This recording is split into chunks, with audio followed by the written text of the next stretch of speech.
Marco Zicchinelli, presidente Confapi Venezia, oggi l'Assemblea dei Soci Venezia Treviso.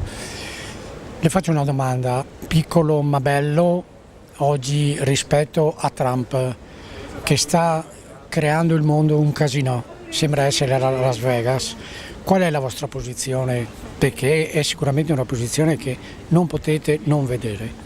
Sì, certamente per un territorio come il nostro, che è un territorio di manifattura, che è un territorio dove si assemblano prodotti, dove si producono cose, spesso destinate all'esportazione, i dazi di Trump sono oggettivamente una prospettiva che ci preoccupa moltissimo.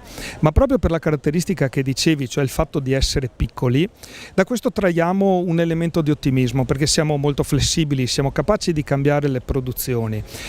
Credo che i dazi di Trump saranno inevitabili perché rientrano in un'ottica mondiale di restringimento dei mercati, di protezione dei mercati domestici, e credo che noi piccole imprese in questa prospettiva potremo recitare una parte importante, soprattutto per quel che riguarda la valorizzazione dei mercati interni.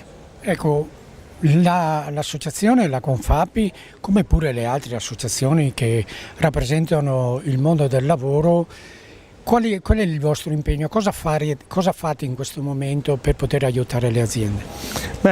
Intanto noi di Confapi rappresentiamo l'industria privata, soltanto l'industria privata, quindi abbiamo il polso chiaro di quella che è la prospettiva, di quello che sono i cosiddetti forecast della piccola impresa, perché la rappresentiamo pienamente. Quello che cerchiamo di fare è migliorare e agevolare tutti i processi di investimento e di formazione che sono necessari per affrontare i cambiamenti di un mercato che sicuramente nei prossimi anni si trasformerà in maniera veramente decisiva. Luca Fraccaro, presidente della Confapi Treviso. Le piccole aziende come si pongono rispetto a questa nuova situazione mondiale? È ovvio che noi non è che possiamo fare molto se non subire queste situazioni e comunque queste imposizioni, questo è chiaro, ma non solo per le piccole aziende ma anche per le grandi aziende. Cosa possiamo fare? Sicuramente fare squadra, cioè essere uniti, essere coesi, fare una politica comune, almeno come Confapi, come associazione, quindi cercare di portare quelle che sono le nostre aspettative o le nostre necessità per superare questi momenti particolarmente difficili, perché è un momento in cui che si faccia alimentare, che ci faccia il meccanico, comunque è trasversale, quindi va a colpire tutti i settori.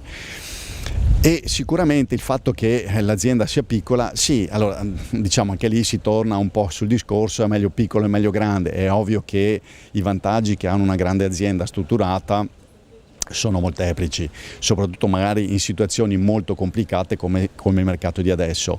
E il piccolo deve resistere, deve cercare di resistere perché ovviamente ha meno risorse, ha meno possibilità, però in qualche maniera puntare sempre più sul discorso dell'eccellenza, sull'elasticità e come detto cercare di trovare delle sinergie con altri colleghi ma anche con l'associazione, quindi sfruttare, che ne so, per esempio se ci sono bandi, se ci sono possibilità di fondi che siano regionali, che siano europei, questo dal punto di vista economico, però questa è la via, non è che abbiamo tante vie. Ecco, però fondamentale a questo punto è l'Europa, perché piccolo o grande, ma siete tutti in Europa con un obiettivo, altrimenti ognuno va per conto suo? Beh, direi di sì, che ormai non si può più pensare all'Italia ma si deve pensare all'Europa. Bisogna fare altri passi perché ovviamente ci sia più coesione tra i vari paesi europei, perché come abbiamo visto anche nella politica non sempre c'è un allineamento, ecco, questo voglio dire,